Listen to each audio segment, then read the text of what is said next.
गुरु गौरंग राधा गोकुलानंद देव की जय, कृष्ण बलदेव की जय, नंदी यशोदा मैया की जय। जय परमाराध्यतम पतित पावन परम करुणामय विष्णुपादक स्वार श्री श्रीमद भक्ति वल्लभ तीर्थ गोस्वामी श्री गुरुदेव महाराज की जय। आज गुरु जी की कृपा से इंदौर सिटी में आना हुआ। ये अपने नित्य का जो प्रसंग है, पहली बार ऐसा हो रहा है कि मैं जहाँ भी जा रहा हूँ वहाँ पे इसे बंद नहीं कर रहा। नहीं तो नॉर्मली पिछली बार जो है कुछ समय चला और उसके बाद बंद हो गया। तो इस बार भगवान की कृपा से कुछ ऐसा ना ही हो इसके लिए थोड़ा चिंतन है।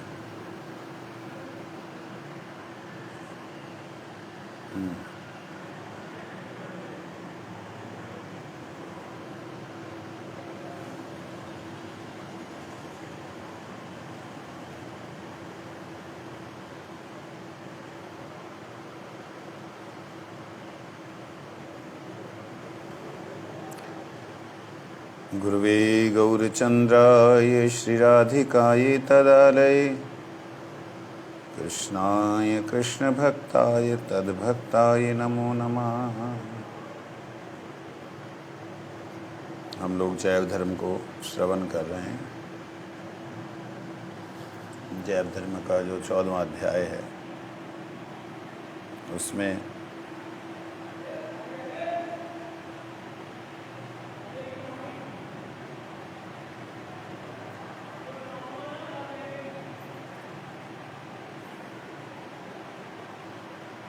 हमने श्रवण किया था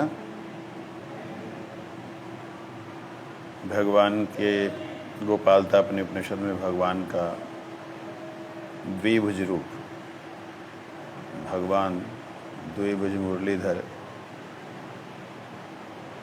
स्वयं सविशेष हैं, मौन मुद्राढ़ हैं, मौन मुद्रा में विराजमान रहते हैं। इस प्रकार से 14वें अध्याय का जो 13वां श्लोक है उसको हम लोग श्रवण कर रहे थे। ब्रजनाथ ने जब प्रश्न किया, बाबा जी महाराज ने कहा, गोपवेशम अभ्राभं तरुणं कल्पद्रुम आश्रितं सत्पुण्ड्रिकनयनं मेघावं वैदुताम्बुरं द्विभुजं मौनमुद्राढ्यं वनमालनि ईश्वरम। अरे छूट गया क्यों? देखिए हमें छोड़ दिया इसने। एक सेकंड,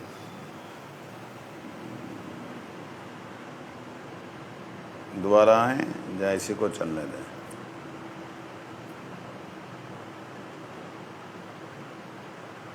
अब मत छोड़े।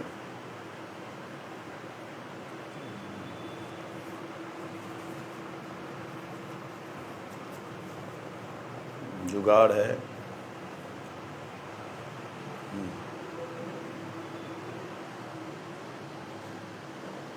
कहते हैं, ब्रजनाथ जी कहते हैं, अब मैं समझ गया कि श्री कृष्ण स्वरूप ही चिद जगत के नित्य सिद्ध स्वरूप हैं। वही सर्वशक्तिमान हैं, स्वयं रस स्वरूप हैं तथा संपूर्ण रस के आश्रय स्वरूप हैं। ब्रह्म ज्ञान आदि के द्वारा उनको प्राप्त नहीं किया जा सकता। अष्टांग योग द्वारा उनके आंशिक तत्व परमात्मा को प्राप्त हुआ जाता है। निर्विशेष ब्रह्म इन्हीं श्री कृष्ण की अंग कांति मात्र है। नित्य चित्त सविशेष से युक्त वे श्री कृष्ण ही जगत के परमाराध्य हैं, परंतु उन्हें पाने के लिए कोई उपाय नहीं दिख पड़ता, क्योंकि वह चिंता से अतीत हैं और चिंता के अतिरिक्त मनुष्य के पास दूसरा कोई उपाय नहीं है। ये हमने कल श्रवण किया था। कि भगवान का जो स्वरूप है वो ग्वाल वेश है। लोग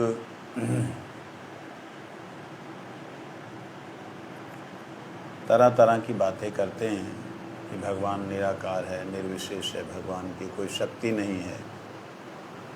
ये उनकी कपोल कल्पना है। एक बात बताइए, अगर सर्वशक्तिमान परमात्मा जिसने अनंत ब्रह्मांडों को रचा हो, कोई भी किसी को भी समझो, तो वो अगर चाहे अपने इस ब्रह्मांड में आना, देखना कहाँ क्या चल रहा है, तो क्या उसके लिए बैन है कि वो नहीं आ सकता? अभी इन लोगों का इतना समर्थ नहीं है, मनुष्यों का, कि वो लोग किसी भी प्रकार से मंगल पे जा कर के या चंद्र पे जा कर के कुछ ऐसी क्रिया कर सकें, वहाँ पे अपने आलूओं को जाके उगा सकें। ऐसा इनके पास टेक्निक नहीं है। अगर बाई दी वे इनके पास ऐसे समर्थ होता, ऐसा टेक्निक होती कि अपनी चीज़ धरती की दूसरे लोक में जा कर के ये अगर करने में समर्थ होते, तो आप क्या समझते हैं ये करते नहीं? पहली बात, ये दूसरे लोक में जा नहीं पाते हैं। अगर जा पाते तो क्या ये नहीं करते? डेफिनेटली करते। तो थोड़ा सा अगर व्यक्ति विचार करे विज्ञान के तरीके से कि मैटर 5 टाइप के ना, 5 तरह के, आकाश, हवा, अग्नि, जल, पृथ्वी। अच्छा, इन 5 तत्वों से क्या कभी कोई प्राणी बनता है? कभी कोई योनि बनती है? कहते नेचुरली पानी से वो मेढक बने। अरे बन कैसे गए? वो बीज कहाँ से आए, सीड कहाँ से आए? वो चीज़ तो समझना। इम्पोज किसने किया है? ये कोई मटेरियल थिंग में 5 elements cannot make any kind of body. By 5 elements you can make anything. मतलब जीवात्मा कुछ भी बना सकती है, लेकिन 5 तत्व कैसे कुछ बना सकते हैं? इससे पता लगता है कि इन 5 तत्वों में इम्पोज किया गया। क्या इम्पोज किया गया? अलग अलग तरह के सीड्स को, और उन सीड्स ने सेम 5 एलिमेंट्स को, 5 तत्वों को लेकर के अपना अपना शरीर धारण किया। तो वो किसने इम्पोज किया है, ये बात समझने वाली है। ऐसे ही कोई जो है उल्का पिंड, जैसे हमारी पृथ्वी है, ऐसे उल्का पिंड का मतलब होता है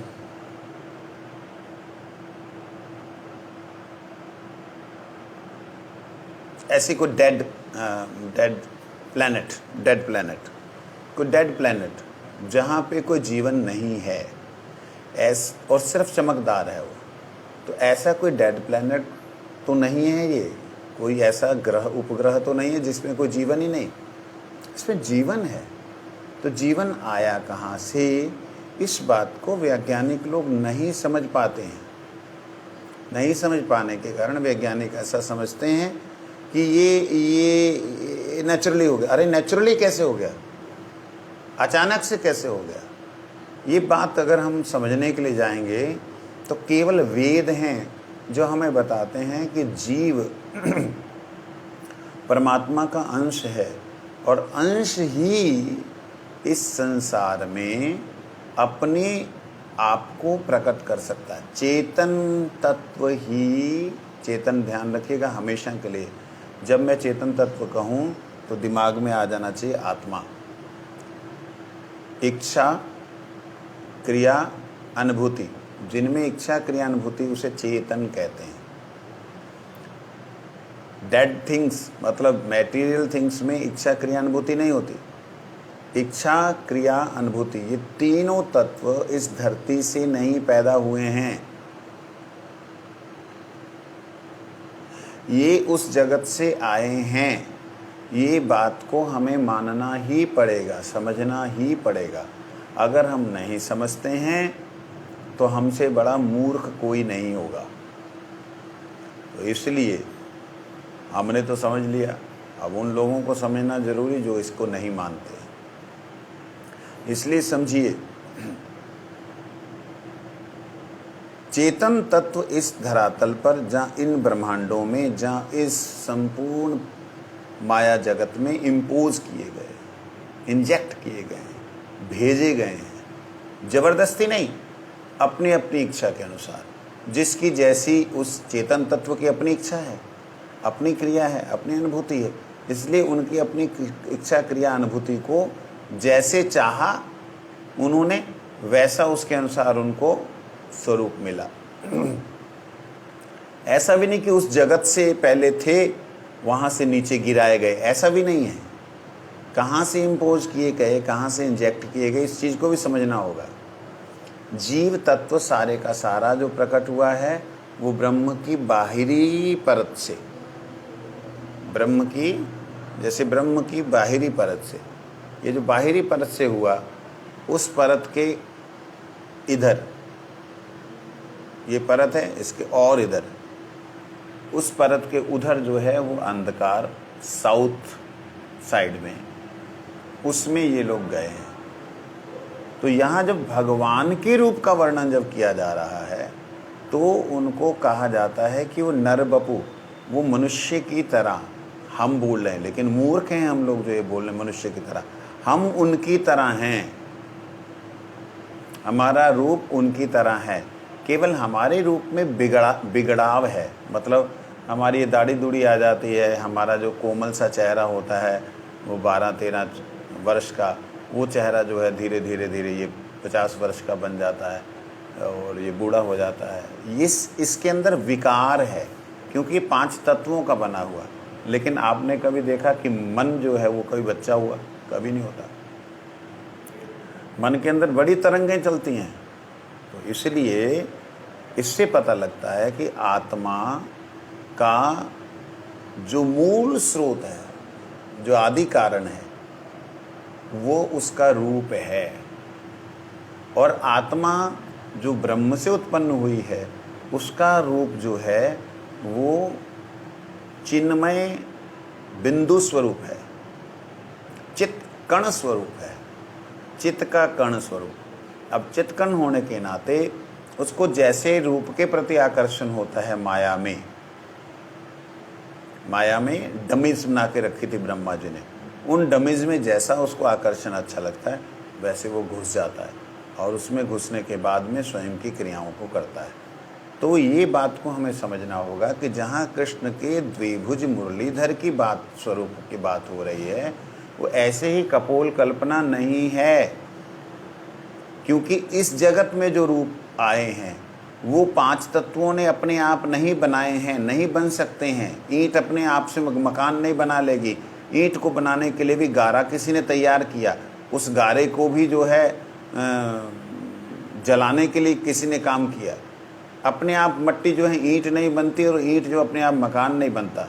तो इन सब को जैसे बनाने के लिए चेतन व्यक्ति की जरूरत पड़ती है। इसको बार बार मैं बोलूँगा, इसको बार बार आप समझने का प्रयास कीजिए। ऐसे ही परमात्मा तत्व जो है, परमात्मा जो हैं, वो इस संसार के अंदर अपनी स्वरूप को जब उन्होंने पहले जीव के सामने, ब्रह्मा के सामने स्वरूप को प्रकट किया, उस स्वरूप को देख करके, वो अगल बगल की और वस्तुओं को देख करके ब्रह्मा जी के दिमाग में एकदम कंप्यूटर में जैसे डाटा ट्रांसफ़र होता है, ऐसे डाटा ट्रांसफ़र हो गया और ब्रह्मा जी ने जो जो देखा था उसकी उन्होंने कॉपी कर दी। उस कॉपी को देख करके जीव आकर्षित होके आया है। ये बात को मैं अभी क्यों बोल रहा हूँ? इसलिए बोल रहा हूँ क्योंकि अपने मूल स्रोत भगवान को निराकार निर्विशेष मत समझिए। जैसे वो हैं वैसी हमारी छाया उनकी तरह है। वो नित्य हैं, छाया अनित्य है ना? तो इसलिए यहाँ जब बोला तो ब्रजनाथ जी इस बात को समझ गए। कहते अब मैं समझ गया कि कृष्ण स्वरूप ही चित जगत के नित्य सिद्ध स्वरूप है। ये चित जगत का स्वयं भगवान का स्वरूप जो है, चेतन जगत का, चित मतलब चित्त नहीं, चेतन आत्म जगत का जो भगवान का नित्य सिद्ध स्वरूप है वो कृष्ण ही हैं, जो द्विभुज और मुरलीधर हैं।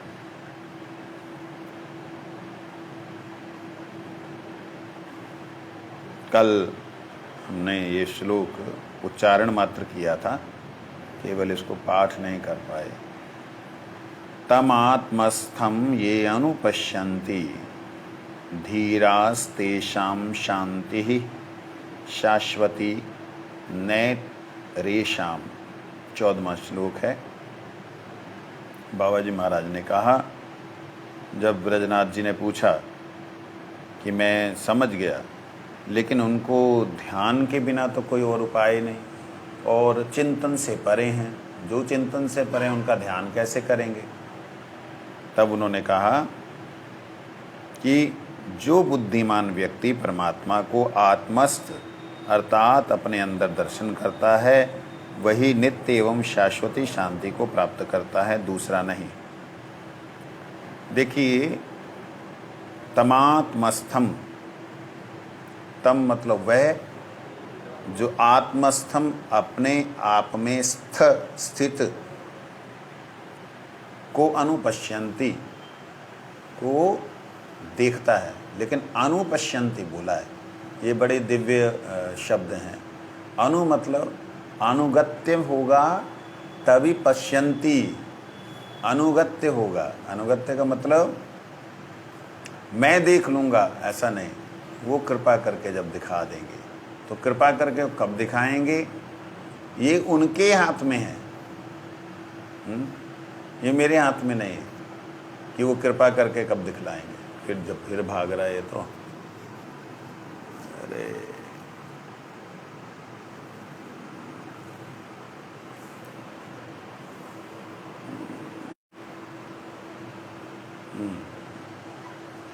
तो कृपा करके जब वो दिखलाएंगे, उनकी कृपा कैसे होगी, ये बात हमारे अब समझने योग्य है।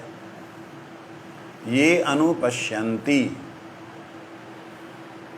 धीरास्तेषाम, धीर व्यक्तियों को। धीर के लिए भगवान ने गीता जी में कौन क्या बोला कि धीर किसको कहते हैं, जिसके द्वंद्व खत्म हो गए। द्वंद्व खत्म किसके हो गए, द्वंद्व मतलब किसी ने कुछ बोला तो उसका उल्टा सीधा अर्थ आना मन में, ये द्वंद्व है। किसी के बोलने से, किसी को देखने से, किसी को सुनने से, मेरे बोलने से, किसी के बोलने से, सुनने से, देखने से, व्यवहारिक जो है किसी भी तरह का, शरीर से, मन से, वाचना से, शरीर से, मन से, वाणी से, किसी भी तरह से हमें किसी के प्रति अगर द्वेष होता है, वो धीर नहीं है। धीर वह है शीत उष्ण सुख दुख, शीत को, उष्ण को, सुख को, दुख को जो समान समझता है, वो धीर है। धीर वो है जिसने अपनी बुद्धि को स्थिर कर लिया है, वो धीर है। कहते वही शाश्वती शांति प्राप्त करते हैं। शाश्वती शांति मतलब नित्य भगवान का संग प्राप्त करते हैं, नित्य भगवान की जो भक्ति है उसको अनुभव कर पाते हैं। तो वह ना एश ना इतरेशम, इसके अलावा दूसरा कोई नहीं। तो हमें ये ध्यान जरूर देना पड़ेगा, हमारी आत्मस्थम क्या है। हमने कभी भगवान को अपने भीतर आत्मा में स्थित देखने की कोशिश ही नहीं की, क्योंकि भक्ति जो है वो भगवान को सामने देखती है, भगवान को सामने देख करके उनसे वार्तालाप करती है, आत्मस्थ नहीं देखती है। परंतु ये एक बात जो भक्ति विनोद ठाकुर जी ने लिखी है, ये तो फिर ऐसे तो नहीं लिख दी, उन्होंने तो विचार करके लिखी है। इसका मतलब ये है हम लोग जो भी भजन करते हैं, साधन करते हैं, उस भजन साधन में एक शारीरिक होता है, एक वाचिक होता है, एक मानसिक होता है।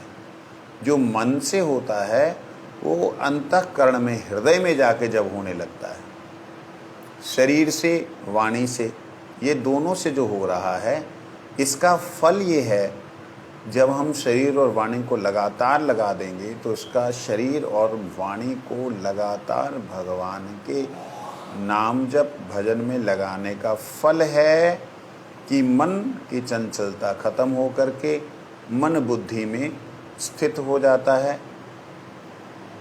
जब मन स्थित हो जाता है तब उस वक्त उसको धीर कहा जाता है। ऐसा धीर व्यक्ति मन के विलीन हो जाने पर बुद्धि में, ऐसा धीर व्यक्ति जो है वो जब उस अवस्था में हरि नाम या भगवान के मंत्रों का जप करता है, तब जा कर के उसको आत्मस्थम, अपनी आत्मा में स्थित परमात्मा को देख पाने की योग्यता प्राप्त करता है। ब्रजनाथ जी कहते हैं, उन्हें आत्मस्थ कर निरंतर देख पाने से शाश्वती शांति पाई जा सकती है, परंतु उन्हें किस उपाय से देखा जाए यही तो समझ में नहीं आया।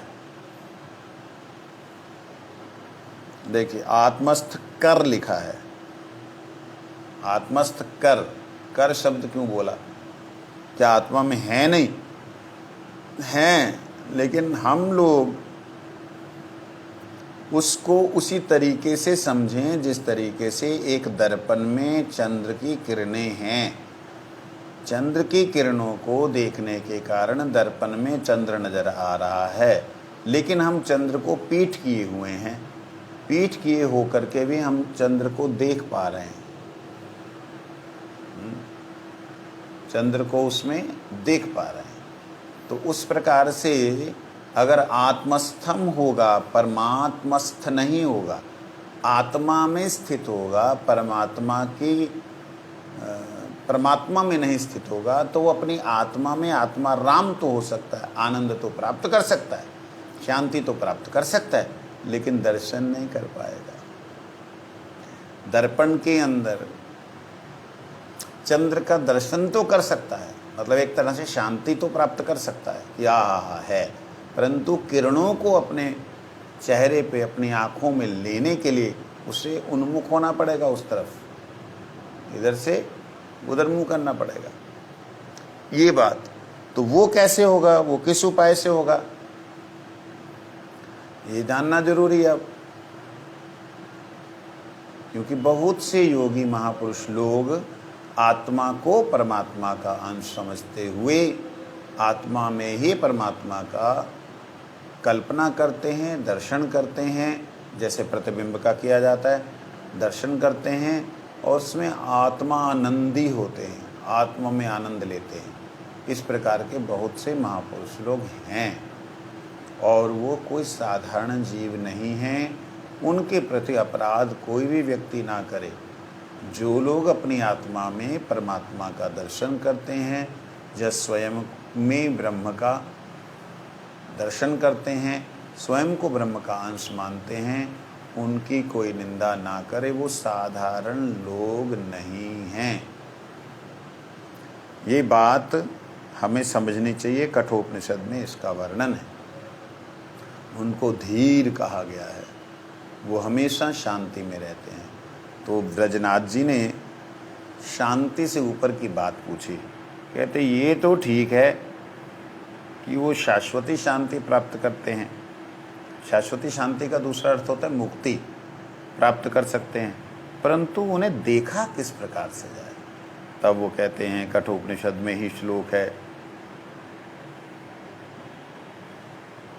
नायम् आत्मा प्रवचनेन लभ्यो न मेधया न बहुना श्रुतेन यमैवेष व्रीणुते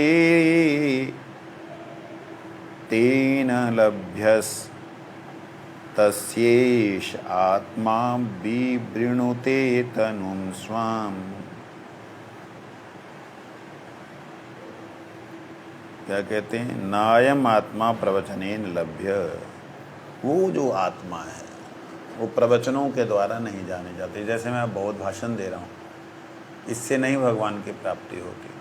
बहुत सुंदर बोलने वाला, बड़े लच्छेदार भाषा बोलने वाला, बड़े ही एक के बाद एक के बाद एक के बाद एक ही पर्यायवाची शब्द बोलने वाला, जहाँ बहुत ही ऐसी कथा बोलने वाला कि बस रोना ही आ जाए, इन सब कथाओं और प्रवचनों से जिसमें मान सम्मान की लालसा हो, जिसमें भगवान की कथा सुन करके मुक्ति की लालसा हो, जिसमें भगवान की कथा सुन करके कोई मान प्रतिष्ठा सम्मान की लालसा हो या सुनाकर के लालसा हो, ऐसी कथाओं से भगवान की प्राप्ति नहीं होती। भगवान की प्राप्ति श्रवण कीर्तन स्मरण वंदन से होती है। तो श्रवण कीर्तन के अंतर्गत प्रवचन आता है, लेकिन प्रवचन में जो बोलने वाला व्यक्ति है उसकी स्थिति अगर कनक कामनी प्रतिष्ठा या स्वर्ग इत्यादि या योग सिद्धि इत्यादि या मुक्ति तक की लालसा है, तो उनके प्रवचनों से भगवान की प्राप्ति तो हो ही नहीं सकती, उनको भी नहीं हो सकती। इसलिए यहाँ कहते नायम आत्मा प्रवचनेन लभ्यो। ये प्रवचनेन, प्र शब्द मतलब परमेश्वर, वचन मतलब उनके बारे में बोलना। तो परमेश्वर के बारे में बोलने से ही प्राप्ति हो जाएगी ना। मूल बात समझ में आनी चाहिए, हमें मुक्ति के लिए नहीं प्रभु, हमें शांति के लिए नहीं प्रभु, हमें जन्म जन्मांतरों के दुख से मुक्त होने के लिए इच्छा कोई भी नहीं है। हम तो केवल आपके दर्शनों के अभिलाषी हैं।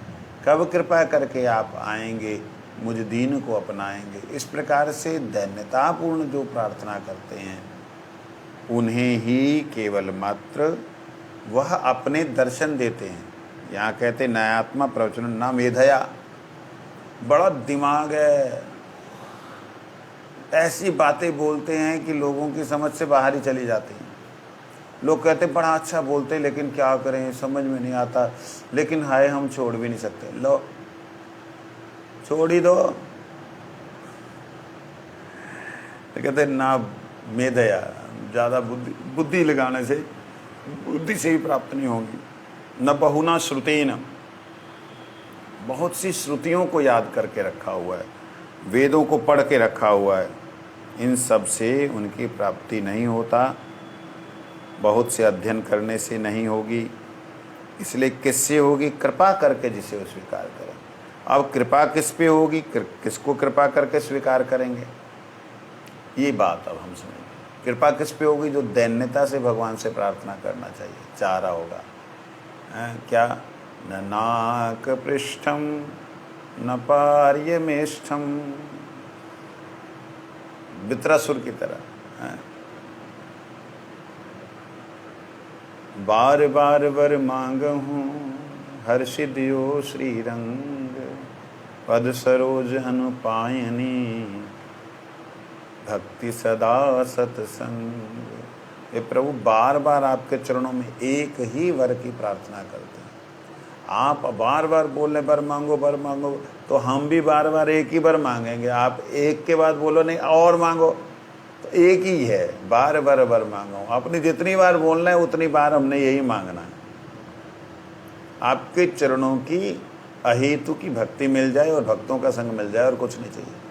कितनी बड़ी बात है ये, और हम इसे बिल्कुल छोटा समझते हैं। भक्तों के संग से क्या होना है, भक्ति से क्या होना, अगर मुक्ति नहीं हुई तो क्या फायदा।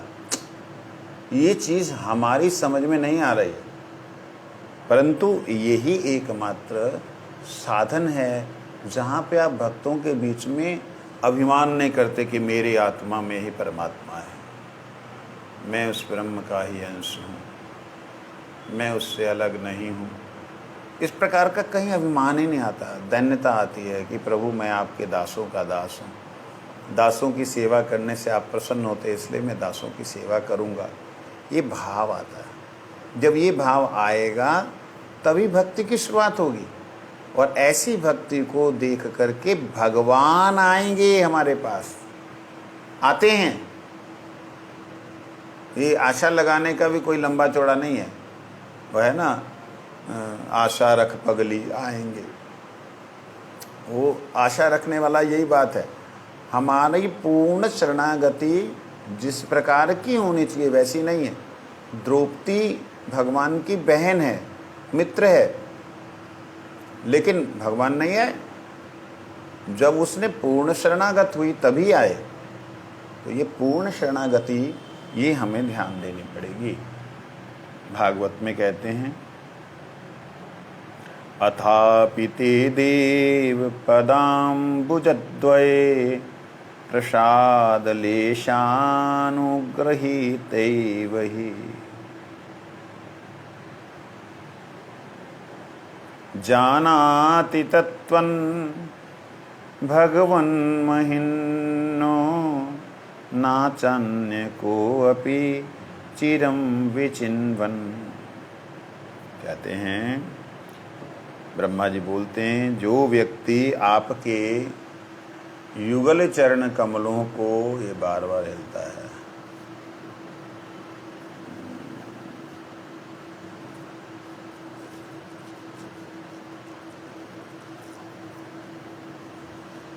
अब जाओ, जो व्यक्ति आपके युगल चरण कमलों का तनिक सा भी कृपा प्रसाद प्राप्त कर लेता है, उससे अनुग्रहित हो जाता है, वही आपकी सच्चिदानंदमयी महिमा का तत्व जान सकता है। दूसरा कोई भी ज्ञान वैराग्य आदि साधनों के द्वारा बहुत समय तक अनुसंधान क्यों ना करता रहे, वे आपकी महिमा यथार्थ तत्व को नहीं जान सकता। आपके चरण कमल जो द्वय हैं, उनका कृपा लेश जो प्राप्त हो। अनुग्रहित शब्द का अर्थ होता है उसने ग्रहण तो किया, लेकिन वो कृपा से प्राप्त हुआ है, वो अनुगत में जाने से ग्रहण हुआ है। अनुग्रहित, अनुगत में जब जाता है व्यक्ति, तब ऊपर से अनुग्रह शब्द का होता है कृपा। जब अनुसार चलेगा तभी तो कृपा होगी, अनुसार चलेगा नहीं, कृपा कहाँ से हो जाएगी? ना, करनी पड़ेगी उनको। ऐसे कैसे करनी पड़ेगी? तुम किसी के अनुसार चलो ना, और वो बोले तुम्हें करना पड़ेगा, मजबूरी है क्या? काहे को करना पड़ेगा? तू जो चाहता है वैसा कर। ऐसे भगवान के बारे में बोलते, जो आपकी कृपा को लेश मात्र प्राप्त किया है, वही आपकी भगवान महिमा को जान सकता है और कोई नहीं। महिमा को जानने का मतलब ही है आपके रूप को जानना, आपके गुणों को जानना, आपके लीला को जानना, आपके धाम को जानना। ये बात समझने वाली, नाम लेते हुए आपके चरण कमलों की कृपा हो जाए। चरण कमलों के सीधा सीधा अर्थ होता है भगवान के दास, भगवान के भक्त, भगवान के अनुगत जन ही भगवान के चरण कमल स्वरूप हैं, जो कि हमारे जैसे जीव के लिए इस संसार में अवतीर्ण होते हैं। तो उनकी कृपा मिल जाए तो भक्त की कृपा ही सर्वोपरि कृपा है। इसलिए भक्त कृपा जो है उस भगवत कृपा अनुगामी है। भक्त कृपा की अनुगामी भगवत कृपा है। मतलब भक्त कृपा जिस पे होगी उसी पे भगवान की कृपा होती है।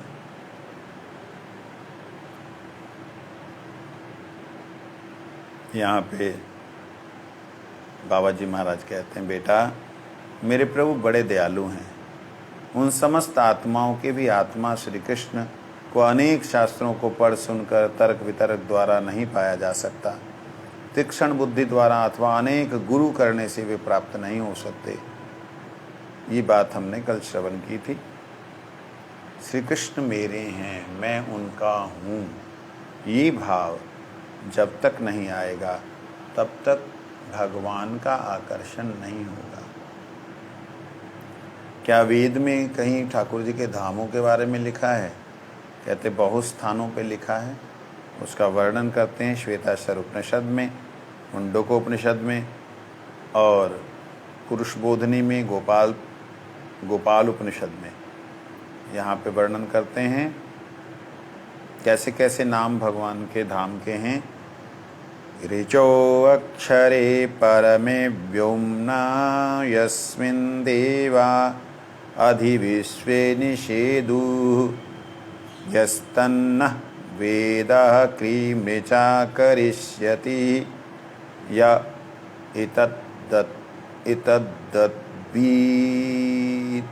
इतद्विद् उस्त इमे समासते। श्वेताश्वर उपनिषद चतुर्थ मंडल 5वां श्लोक। मुंडकोपनिषद दिव्ये ब्रह्मपुरे हयेशः व्योम्न्यात्मा प्रतिष्ठिता। मुंडकोपनिषद में कहा है दिव्य ब्रह्मपुर जो है उसमें ही, जो परम व्योम में है, उसमें परमात्मा प्रतिष्ठित हैं। पुरुष बोधनी श्रुति में कहते हैं गोकुलाख्ये माथुर मंडले द्वे पार्श्वे चंद्रावली राधिका च। ये पुरुष बोधनी श्रुति में कहते हैं गोकुल में, जो कि माथुर मंडल के अंतर्गत है, दो तरफ, एक तरफ चंद्रावली, एक तरफ राधा रानी विराजमान है। गोपाल उपनिषद में तासाम मध्य साक्षात ब्रह्म गोपालपुरी, कहते उसके बीच में गोपालपुरी नाम का साक्षात एक स्थान है। इस प्रकार से वर्णन करते हैं।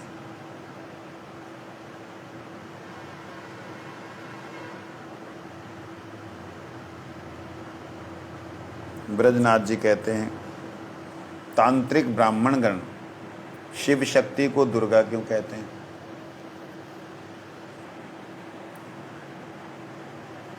अब सीधा धाम से जो है तांत्रिक ब्राह्मणों के पास आ गए।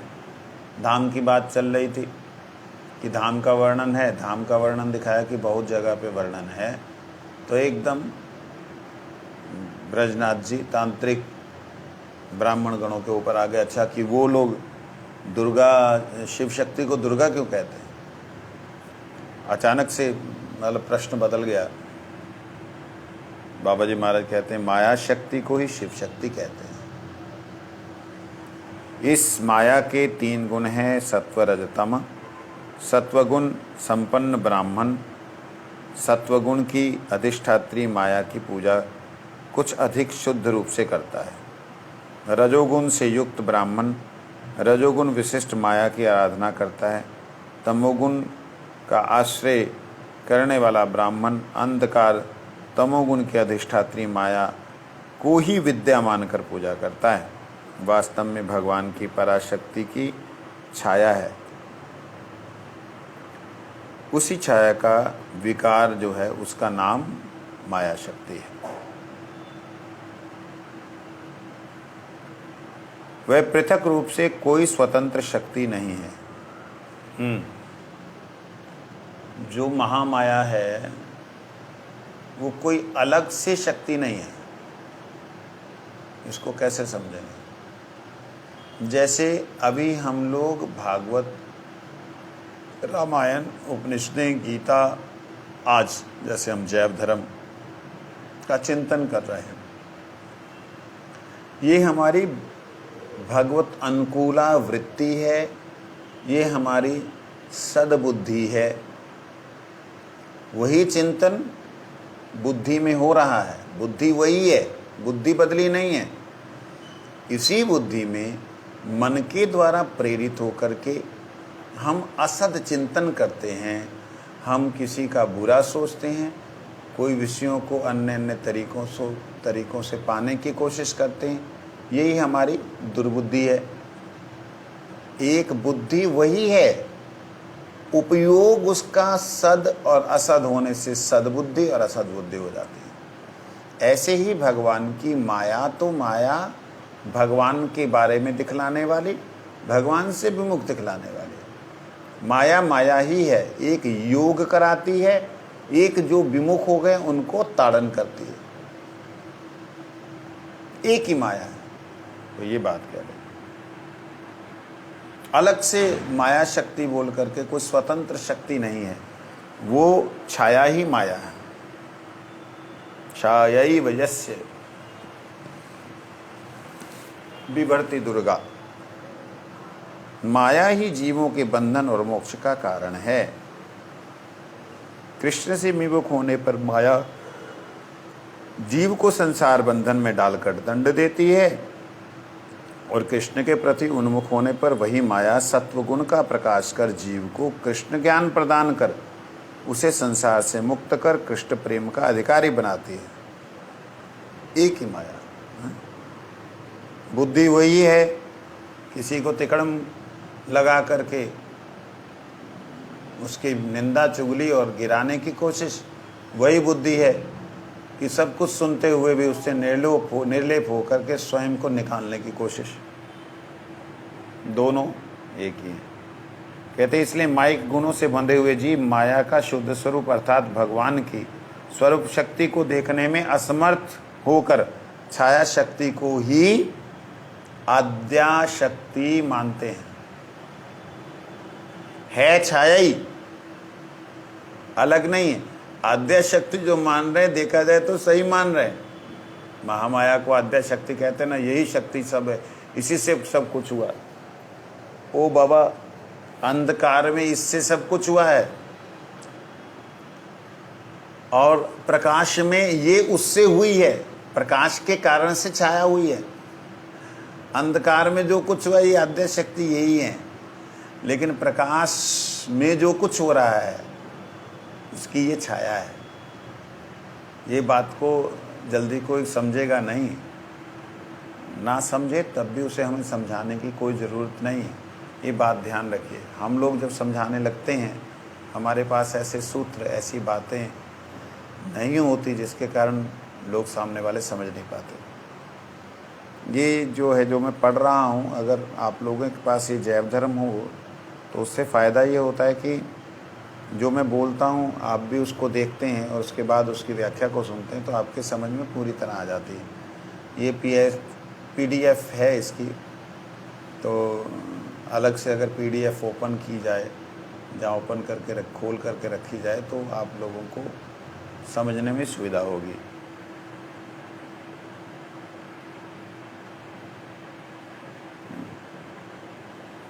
छाया शक्ति को ही आद्या शक्ति मानते। माया मोहित जीव किसी सौभाग्य से ही सुकृति के बल से इन उच्च सिद्धांतों को हृदयंगम करने में समर्थ होता है, अन्यथा माया द्वारा मोहित होकर कुसिद्धांतों के चक्कर में पड़कर यथार्थ ज्ञान से वंचित रहता है। तो इसलिए जो पंडित लोग शिव शक्ति, आद्या शक्ति को माया शक्ति कहते हैं, महामाया कहते हैं, दुर्गा कहते हैं, तो वो उनको संसार, इस दुर्ग के अंदर कुछ चाहिए। दुर्ग मतलब किला। इस दुर्ग के अंदर कुछ चाहिए, इसलिए वहाँ के दरोगा अर्थात दुर्गा जी को प्रसन्न करते हैं। लेकिन जिनको इस दुर्ग से कुछ नहीं चाहिए, दुर्ग में कुछ नहीं चाहिए, वो लोग उन्हीं आद्या शक्ति को प्रणाम करते हुए उनकी आराधना करते, भगवान की भक्ति चाहते हैं। जैसी वो भक्ति चाहते हैं, देवी तुरंत उनको भक्ति प्रदान करती है। ये बात हमें समझनी होगी। कुसिद्धांतों के चक्कर में पड़ के जो सुसिद्धांत रूपी ज्ञान है उससे वंचित नहीं होना चाहिए। ब्रजनाथ कहते हैं, गोकुल उपासना में दुर्गा देवी की पार्षदों में गणना की गई है। ये गोकुल वाली दुर्गा कौन है? जो गोकुल की उपासना है अर्थात ब्रजमंडल धरती पर, तो ये दुर्गा देवी कौन है? बाबा जी महाराज कहते हैं ये गोकुल की दुर्गा ही योग माया हैं। जो गोकुल में दुर्गा देवी की उपासना है वो योग माया है। चित्त शक्ति के विकार के बीज रूप में उनकी स्थिति है। चित्त शक्ति के विकार के रूप में उनकी स्थिति है। बीज में, विकार के बीज में उनकी स्थिति है।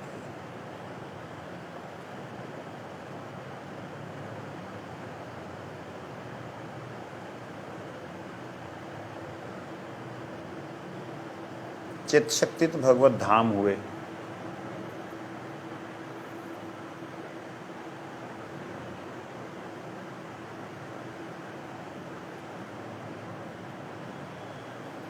जो चित्त शक्ति से उत्पन्न हुआ जो भी तत्व है वो गोकुल इत्यादि धाम जो हैं, चित्त शक्ति से उत्पन्न जितने भी जीव हैं ये योग माया उनकी बीज स्वरूप है। बीज स्वरूप कहने का मतलब कारण स्वरूप है। जैसे बीज बोलते ना, सबके मन में कोई ना कोई सीड आ जाता है। बीज का मतलब ये नहीं होता, बीज मतलब कारण। जैसे उदाहरण के लिए इतना बड़ा वट वृक्ष है, उसका कारण कौन है? और छोटा सा बीज है। तो बीज कारण को कहते हैं। बीज ना होगा वट वृक्ष ना होगा।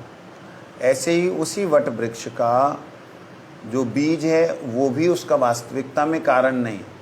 उसका कारण कौन है? उसको जन्म देने का वो उसके अंदर जो जीव है। अब बीज का भी कारण वो जीव है।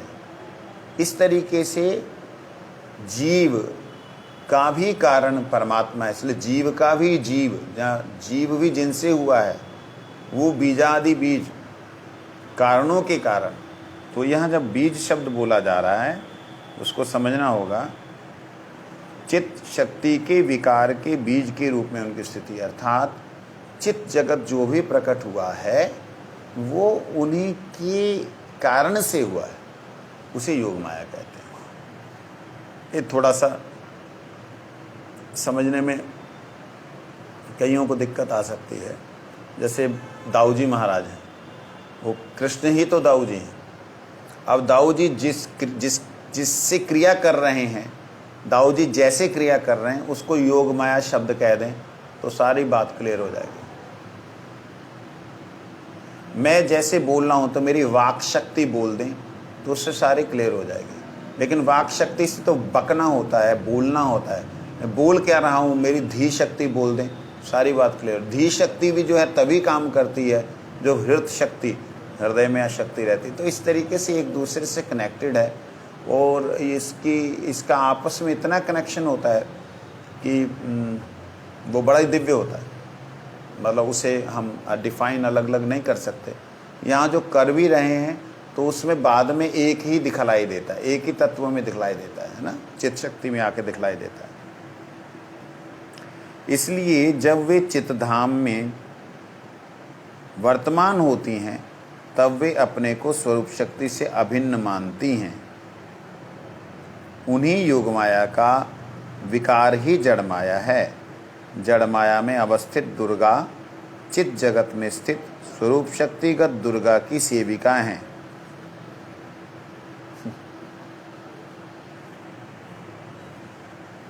योग माया का विकार ही जड़ माया है। योग माया ही जड़ माया के रूप में है, ऐसा समझना होगा। विकार ही है ऐसा बोल रहे हैं। उसके बाद कहते हैं जड़ माया में जो अवस्थित दुर्गा है वो चित्त जगत में स्थित स्वरूप शक्तिगत दुर्गा की सेविका है। अब ये सेविका शब्द बोलने से लोगों के ना दिमाग खराब हो जाएंगे। देखिए जब हम छाया बोल रहे हैं तो छाया तो स्वरूप के साथ होती है। ये छाया जो है मेरे हाथों के साथ है। उंगलियां जैसे मैं हिला रहा हूँ वैसे ये छाया जो है हिल रही है। तो स्वरूप उंगलियां छाया उसके अनुसार, उंगलियां जहाँ जाएंगी छाया वहाँ जाएगी, अर्थात उंगलियां जैसा चलेंगी छाया वैसा ही शो करेगी। तो इसलिए ये छाया जो है वो किसके अधीन है? हाथ के। ऐसे चित्त जगत की जो शक्ति है योग माया देवी, वहाँ जो दुर्ग को संभालती हैं, वो दुर्ग को संभालने वाली इस जगत में माया में लिप्त जीव, शराबी कबाबियों के बीच में बैठी हुई चंडालनी स्वरूप में, चंडी के रूप में, भैरव के रूप में बैठी हुई जो देवी है, वो देवी उसी के अधीन है, दासी है। स्वरूप शक्तिगत दुर्गा कृष्ण लीला की पोषण शक्ति है, उसी योग माया द्वारा प्रदत्त पार किया भाव को अवलंबन करने वाली गोपियाँ नित्य जगत में कृष्ण के रस विलास की पुष्टि करती हैं। देखिए यहाँ ये थोड़ा सा समझने में दिक्कत देता है। सब कुछ, सारी शक्तियाँ कृष्ण से, कृष्ण में, कृष्ण के द्वारा हैं, परंतु माया का मतलब है जो नहीं है वैसा दिखलाना। माँ मतलब ना, जो मतलब या मतलब जो ना है उसको हाँ दिखलाना, ये माया। मतलब वहाँ स्वरूप शक्ति से प्रकट हुई जितनी भी गोपियाँ हैं वो कृष्ण से अलग है ही नहीं, लेकिन उनको ऐसा फील कराना वो कृष्ण से अलग हैं, वो दूसरे के पास में हैं और उनसे मिलने के लिए कृष्ण को आना है। इस प्रकार के भावों को उत्पन्न जहाँ करती हैं वो योग माया करती हैं। और इस संसार में ये मेरा है, वो दूसरा का है, इस तरीके से जो लड़ाई झगड़े पैदा करती हैं वो महामाया है। इस प्रकार से समझने से आप लोगों को कोई दिक्कत नहीं होगी।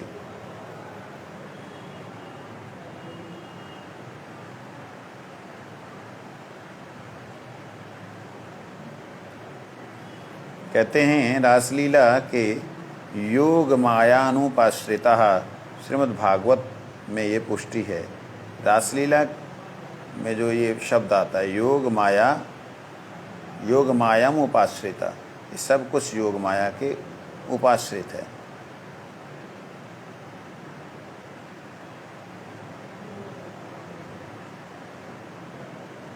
इसका अर्थ है चिद विलास में बहुत से ऐसे कार्य हैं, उस जगत में बहुत से ऐसे कार्य हैं जो ऐसे लगते हैं अज्ञान से पैदा हुए हैं, लेकिन वास्तविकता में वो अज्ञान के कार्य नहीं हैं। महारस की पुष्टि करने के लिए योग माया अज्ञान जैसे प्रतीत होने वाले कार्यों की सृष्टि करती है। योग माया ये अज्ञानता वाले कार्य जैसे दिखने वाले कार्यों की वो सृष्टि करती हैं। इस विषय का विस्तृत विवेचन आगे रस विचार के प्रसंग में किया जाएगा। ब्रजनाथ जी धाम तत्व के संबंध में जानना चाहते हैं, क्या जानना चाहते हैं, कल को हम श्रवण करेंगे नवदीप धाम के बारे में। मंशा अष्टभ्यो नमः।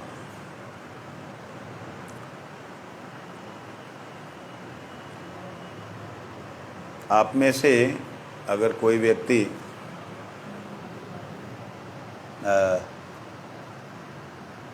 प्रश्न वगैरह करना चाहे तो कर सकता है, यहाँ पे मेरे को मैसेज डाले, तो अगर कोई युक्ति युक्त प्रश्न होगा तो मैं उसको अभी यहाँ पे उत्तर दूंगा।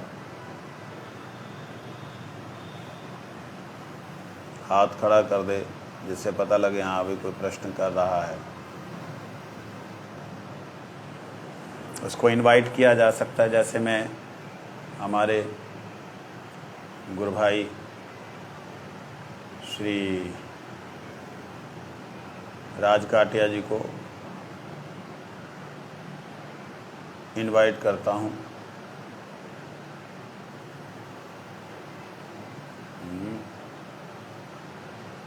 कहाँ चले गए?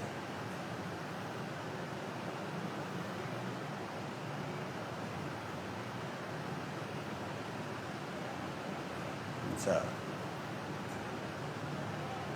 चलिए,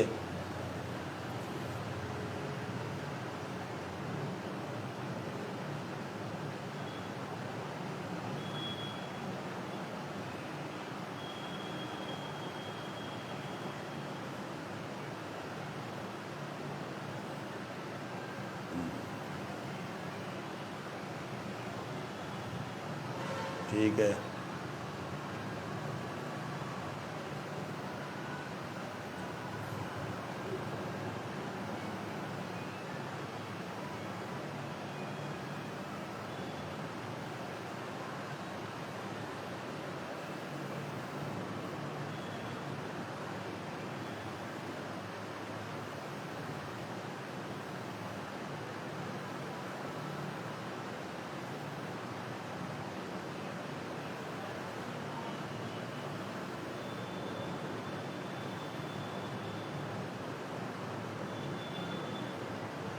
जय राधे श्याम।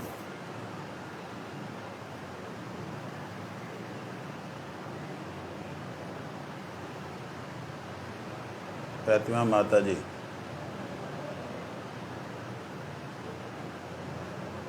सब लोग यहाँ पे आए, उन सबको मेरी तरफ से जा